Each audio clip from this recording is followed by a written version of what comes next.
একটা সমস্যা আমি গত 10 বছর ধরে দেখে আসতেছি, যেহেতু স্টুডেন্টদের নিয়ে দীর্ঘদিন কাজ করার অভিজ্ঞতা আমার হয়েছে, সৌভাগ্য হয়েছে। সো যেই সমস্যাটা স্টুডেন্টরা ফেস করে সেটা হচ্ছে রেজাল্ট যখন দিয়ে দেয় তার যেই জিপিএর এক্সপেকটেশন থাকে সেই এক্সপেকটেশন অনুযায়ী তার কিন্তু হচ্ছে ওই জিপিএটা তার আসে না, অনেক সময় কম চলে আসে। এই কম চলে আসা জিপিএ নিয়ে সে কী করবে এইটা ভাবতে গিয়ে সে মনে হয় যে একদম মহাসমুদ্রে পড়ে, যে আমি বুঝতে পারছি না যে আমার এখন কোন রাস্তায় আগানো উচিত। আমার জন্য মেডিকেল ভালো হবে, আমার জন্য ইঞ্জিনিয়ারিং ভালো হবে, না আমার জন্য বিশ্ববিদ্যালয়গুলো ভালো হবে, না আমার জন্য নার্সিং ভালো হবে, না আমার জন্য বিদেশ চলে যাওয়া ভালো হবে, নাকি আমার হচ্ছে কোনো এক ভিসায় দুবাই বা কাতার চলে যাব, কোনটা আমার জন্য ভালো হবে। এটা স্টুডেন্টরা বুঝতে পারে না। স্বাভাবিক বিষয় একটা, কারণ তোমরা এই সেক্টরটা বা এই সময়টার সাথে ইউজ টু না। তোমরা আগে একাডেমিক পড়াশোনা করেছো, সেই একাডেমিক পড়াশোনা করে ইন্টার পরীক্ষা দিয়েছো, এখন তোমরা হায়ার এডুকেশনের জন্য নিজেকে প্রিপেয়ার করছো। সো এই সময়টাতে সবচেয়ে বুদ্ধিমানের কাজ সেটা হচ্ছে নিজেকে আগে প্রপার অ্যাসেস করা, যে তুমি নিজেকে আগে অ্যাসেস করতে হবে তোমার সক্ষমতা কতটুকু, তুমি লোড নিতে পারো পড়াশোনার বা যে কোনো প্রকার স্ট্রেস কতটুকু তুমি লোড নিতে পারো, সেই লোডের উপরে ডিপেন্ড করে তোমার টার্গেটটা ফিক্স করতে হবে।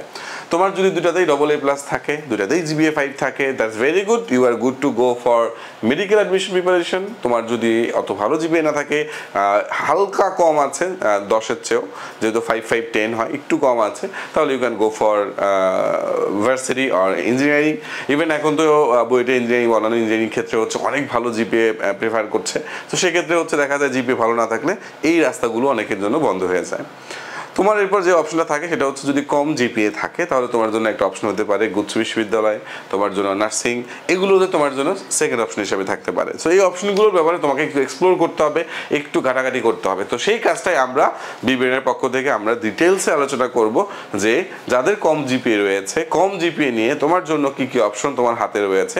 তুমি নার্সিংয়ের জন্য যদি তুমি বিশেষ করে তুমি আগ্রহী হয়ে থাকো, তাহলে তুমি কিভাবে প্রিপারেশন নিতে পারো, তোমার প্রিপারেশনের স্ট্রিজটা কেমন হওয়া দরকার, তোমার যে জিপিএটা আছে সেই জিপিএর উপর ডিপেন্ড করে ঠিক কত নাম্বার পাইলে তোমার সরকারি নার্সিংয়ে চান্স হয়ে যাবে। যেহেতু 6000-এরও বেশি আসন রয়েছে সরকারি নার্সিংয়ে, প্রতি মাসে সরকারি নার্সিংয়ের হচ্ছে উপবৃত্তি দিয়ে থাকে সরকার। সো সেখান থেকে ওই হাত খরচের টাকাটা কিন্তু সরকারই তোমাকে দিয়ে দিবে। সো বড় একটা সুযোগ কিন্তু এটা।